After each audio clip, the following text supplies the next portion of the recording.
E voltando pro nosso especial de filmes dos anos 2000 do gênero terror, hoje a gente vai falar sobre O Grito. E se você foi criança ou adolescente nos anos 2000, esse filme provavelmente te marcou bastante. E se você é novo por aqui, seja muito bem-vindo. Eu sou a Dai, aqui a gente fala sobre cinema. Se você gosta desse tipo de conteúdo, eu já te convido a se inscrever e dar um like nesse vídeo. No vídeo de hoje, como eu falei anteriormente, a gente vai falar sobre O Grito, um clássico do terror que marcou toda uma geração nos anos 2000 e deixou muita gente sem dormir, inclusive eu. Eu vou te mostrar como algumas cenas foram feitas e por que esse filme ainda é tão assustador até hoje. O filme, ele já começa criando um medo e uma interrogação na cabeça do espectador, porque começa com a cena em que o professor, aquele homem lá, que a gente não sabe que é um professor, mas que é um professor, ele tira a própria vida. Então já abre a narrativa com algo inesperado e totalmente sem preparação. Logo em seguida nós já somos levados para casa, onde tudo acontece e aquele terror ele vai crescendo, porque a gente começa a ouvir barulhos de passos no sótão, pessoas se movimentando na casa, e a cuidadora de idosos, a Yoko, vai lá para cuidar de uma senhora que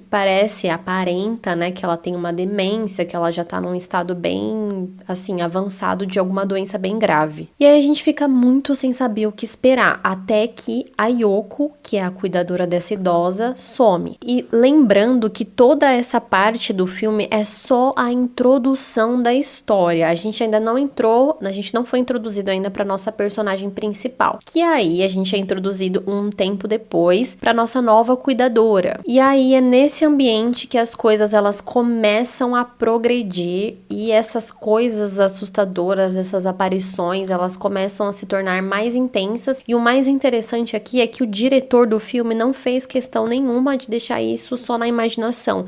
Ele realmente trouxe isso para a realidade. Então, em vários momentos ali do filme você vê aquelas pessoas aparecendo, né? Aquelas aparições. Então, os vultos, os sons perturbadores, os passos, eles se tornam mais constantes e mais aterrorizantes. Uma das coisas mais interessantes desse filme, na minha opinião, é que a história é contada de trás pra frente. Ou seja, primeiro a gente conhece os efeitos dessa maldição, depois nós somos introduzidos para uma família que se mudou para lá, um casal com uma idosa e uma outra irmã que vai lá na casa só para conhecer o local. E com o decorrer da história, nós conhecemos a família, a primeira família que morou naquela casa. E aí a gente descobre como essa segunda família foi assombrada e como cada um deles foi levado à morte.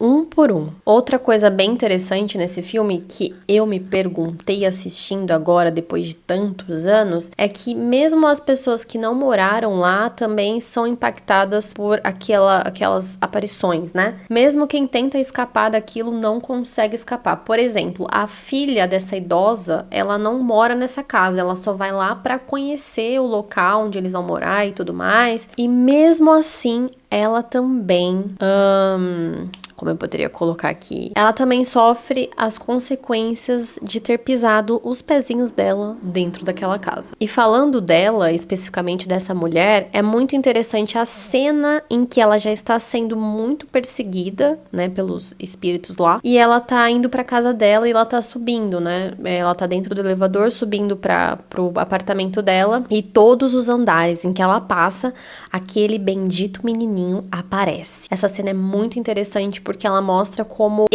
essa maldição, ela não tem limite de espaço. E outra cena que ficou muito marcada nesse filme é a cena que a nossa personagem principal, ela está tomando banho e as mãos saem do meio da cabeça dela. Aparentemente, né, era pra ser uma cena bem assustadora, porque ela simboliza ali o espaço, a invasão do espaço íntimo. Só que aí eu lembro, gente, de Todo Mundo em Pânico, porque essa cena ela também aparece em Todo Mundo em Pânico, então ela não fica tão aterrorizante assim. Mas aqui eu não quero tirar a relevância desse filme e nem o quanto ele é bom, tá? Não é essa a intenção, só quero dizer que pra mim é uma cena que me faz lembrar muito de Todo Mundo em Pânico. E outra cena bem interessante pra mim é a cena que a Yoko já aparece de novo, mas ela já está desvivida, né? E ela tá sem um maxilar. Provavelmente naquela cena eles utilizaram efeitos práticos com uma combinação de CGI. Provavelmente eles utilizaram maquiagem para fazer aquela ferida e digitalmente eles complementaram ali a ausência do maxilar dela, dando essa impressão meio grotesca e chocante. Essa maldição apresentada no filme é baseada em lendas japonesas e crenças populares do Japão,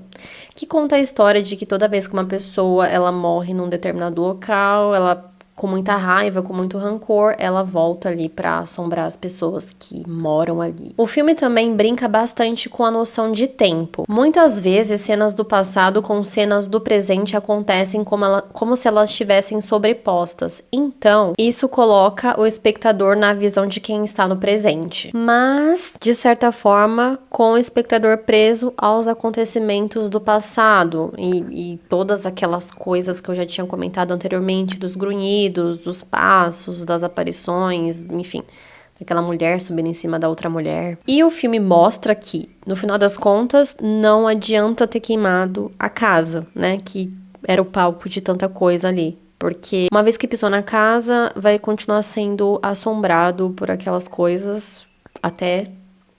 E a minha opinião sobre esse filme é um filme muito bom. Ele tem uma outra versão, que se eu não me engano é a original, né, a versão japonesa. Eu gosto bastante desse filme. Como eu falei, gente, os filmes dos anos 2000, eles são muito bons. Pra mim, acho que foi a última era, digamos assim, de filmes com uma qualidade surreal que é inquestionável. Não que os filmes atuais não sejam, que a gente não consiga encontrar filmes bons atualmente, não é isso que eu tô dizendo, mas os filmes dos anos 2000, eles têm umas histórias tão bem contadas, um roteiro tão bem desenvolvido, que fica difícil de você ver isso hoje em dia. Eu assisti esse filme quando eu era criança. Se eu não me engano, ele é de 2004. Não vou lembrar agora, mas eu acho que é de 2004. Eu era ainda uma criança. Então, pra mim, esse filme, ele é marcante também por essa questão da minha infância e tudo mais, e da nostalgia dos anos 2000. Se eu acho que esse filme é digno de ser assistido, eu acho que ele é um excelente filme. Mas aí fica a critério de cada um decidir se deve ou não assistir. Mas e aí, o que você acha desse filme? Você já viu esse filme? Você era criança quando esse filme foi lançado? Me conta aqui nos comentários qual é a sua opinião. Não esquece do like, porque ajuda pra caramba. E a gente se vê no próximo roteiro.